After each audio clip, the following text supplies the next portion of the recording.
homemade hand sanitizer.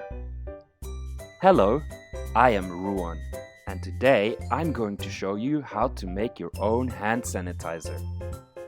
For this, you will need 1/3 of a cup aloe vera gel, 2/3 of a cup rubbing alcohol, make sure it's at least 60% alcohol, and some essential oil. Okay, let's begin.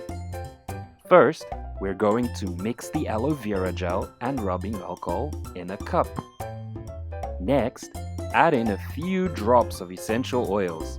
Stir it all together. Now, let's carefully pour the mixture into a bottle. And finally, it's time to rub it all over our hands until dry. That's it.